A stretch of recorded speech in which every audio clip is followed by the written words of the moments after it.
Kaitlin Butts. Kaitlin, it is great to meet you. I'm a big fan. Thank you. I can tell. I love your song, first off. I think it's so good. I think it's so different. I think it's so catchy. I don't even know how I heard it the first time, but I just started playing it. Oh, yeah, you made the video. That was super nice, too, in the back of the van. Yeah. Or bus. Van. Van? Very much so van. I was watching an Instagram or a TikTok video you did where you're like, I'm at the venue, and it kind of kills the vibe, but I'm right beside the people that are lined up. I thought that was very human of you to show that side of a touring artist. Yeah, I mean, it's kind of, I've been doing this for so long, and there's some certain, you want to establish some kind of mystique sometimes, and it's ruined quite a bit sometimes, and that's okay, but that's real life, and that's where I'm at, and hopefully someday I'll look back at that video and from my bus or something. So I just want to know about you in general, like, where'd you grow up?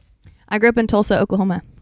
Like in Tulsa, like the city Tulsa? The city my Tulsa. wife's from near Tulsa. Oh, really? Yeah. Like Fort Gibson. No, it's Tulsa, Yeah. straight up. And so, who are famous country artists from near Tulsa? Like, did you guys have any hometown hero? Garth?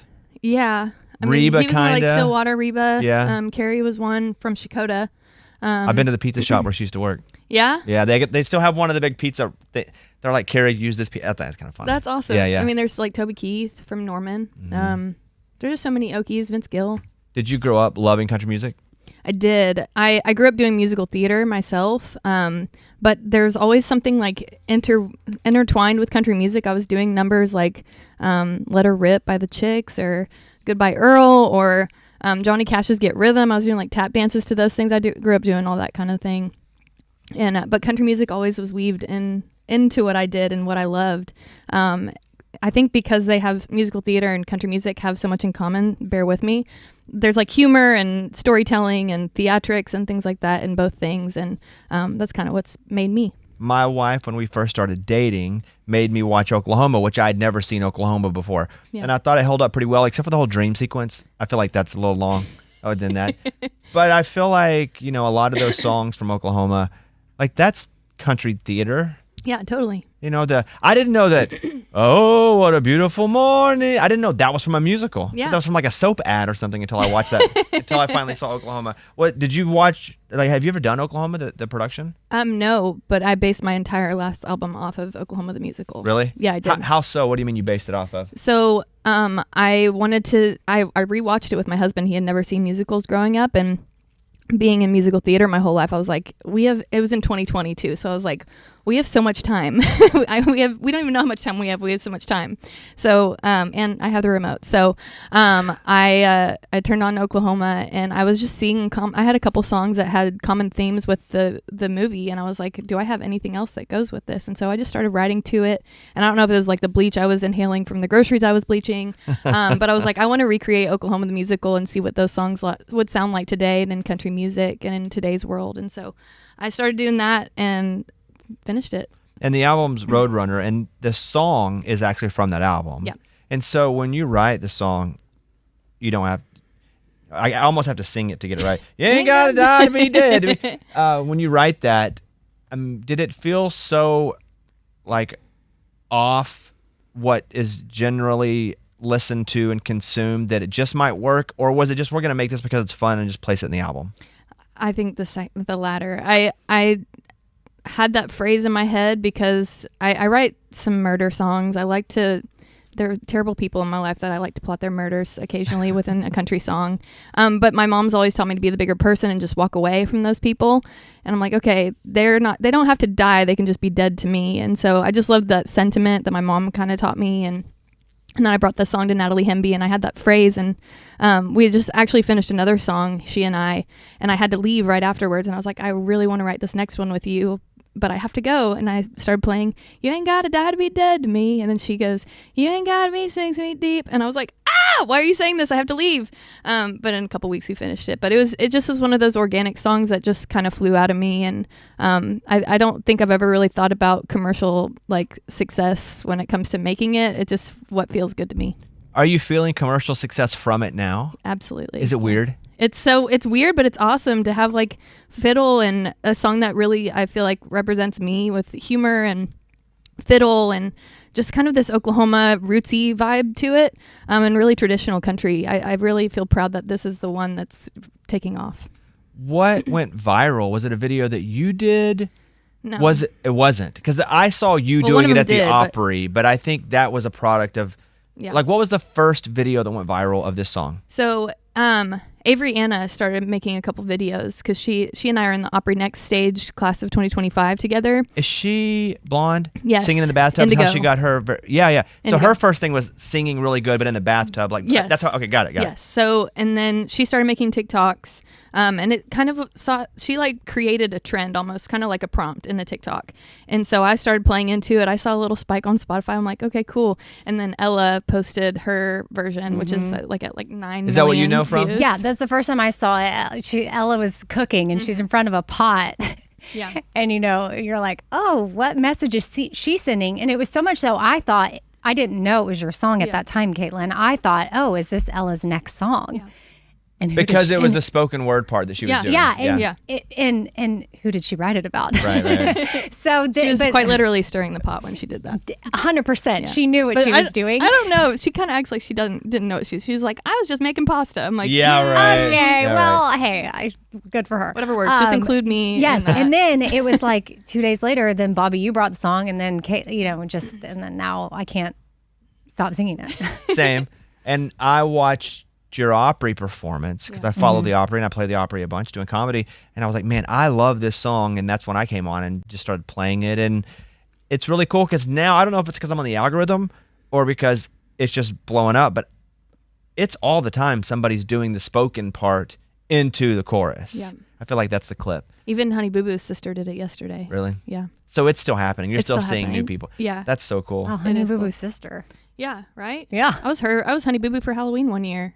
Really? I'm like, it's really coming full circle for me right now. Oh yeah. Isn't it weird? That's kind of what it's taken to shine light on what you've been doing. Yeah. Like, it's a viral video of a spoken word from an artist that actually is able to shine the spotlight on like what you're all about musically. Like, that's what it took. Yeah. It's wild. I'm cool with it. Of I'm course. just happy to be included in the TikTok world because I love TikTok. I'm on it all the time. Yeah, me too. But it also feels good to have someone else start the prompt, like Avery making the trend happen, Ella making it huge. I'm not like begging people to make the song. And every time I open my phone, there's women, that are peers and friends that are making these videos, and I haven't had to ask them to. And it's when you're trying to promote a song, you're like kind of begging people to like do it for you, and I didn't have to, and it just feels really good that it happens so organically, and it's a song that like is me. If I had one song to play before I died, it'd be that one. Are people more people coming to shows because of the songs, or have you been able to play shows at all? Like, I've been touring. I just never stopped touring. So it's what I have noticed. Right after the first couple weeks, I had a couple shows with Wyatt Flores, and I mean, whenever I'm opening gigs like that, maybe a quarter, maybe half of the audience might know my music or my name. But that was the first time that by the first chorus I start seeing phones pop up, like a whole wall of it. And so that was really cool. And they're normally, before the song on TikTok popped off, it was like they were kind of singing and giggling by the end and kind of singing along. But by the first chorus, they're roaring it. And that's just such a cool feeling. That's so cool. Yeah. When did you play guitar for the first time? When I was 15.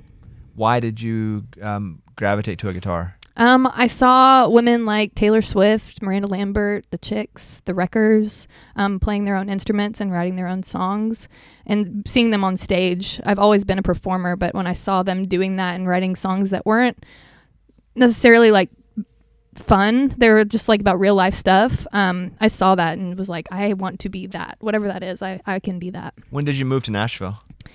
I started coming here in probably 2017, 2018, taking trips for writing things, but I moved fully, bought a house in 2021. Wow, right? Like, was it In before? COVID. Yeah. Did pre, middle, Post-COVID. post? Yeah, I don't even know what year 2021. COVID happened anymore. 2020. But 2021, we were still like, I guess we were trying to figure out what is this new post-COVID Kind of like house world. prices were up high then.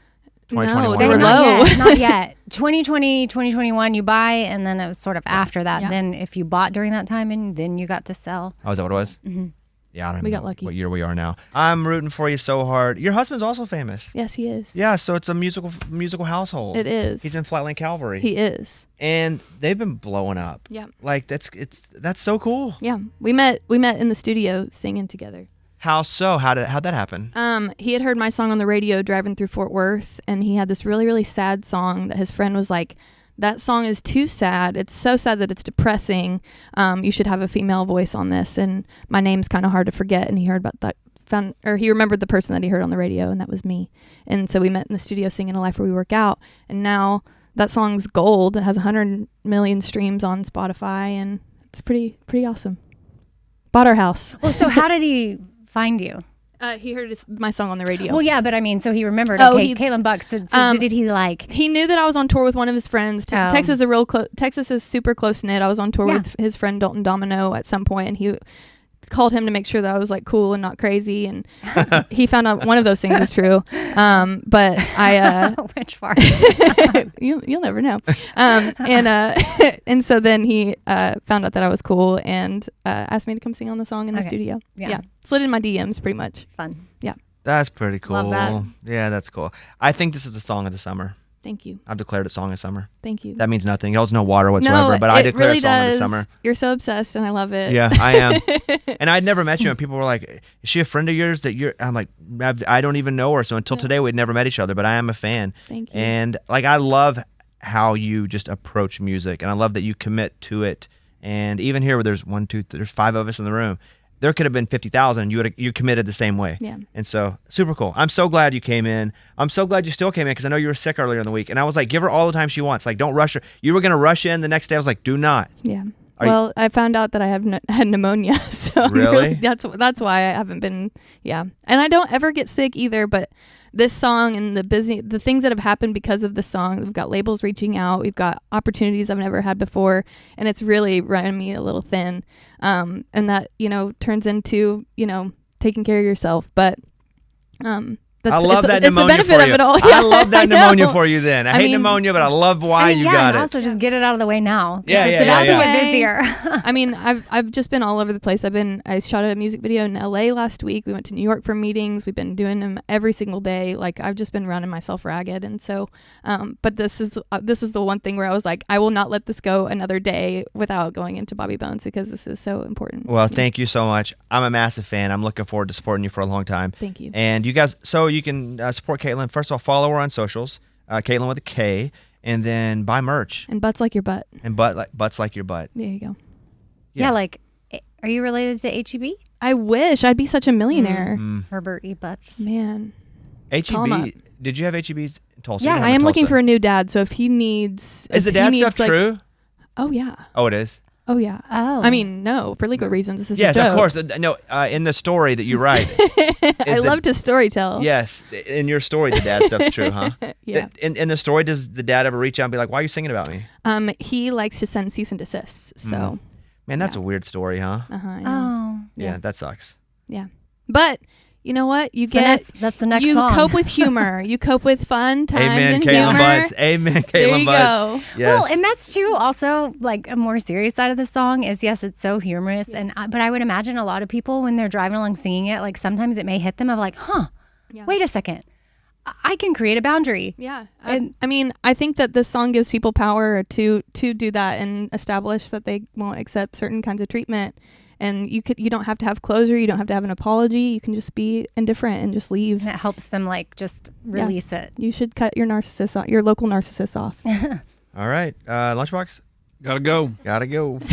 Kaitlin, really, thank you. You're awesome. I hate that you got sick, but it's so cool that you're getting all these opportunities. You deserve them. Thank you. And hopefully we will see you again soon. There she is, Kaitlin Butts, everybody. Nice job. Yay.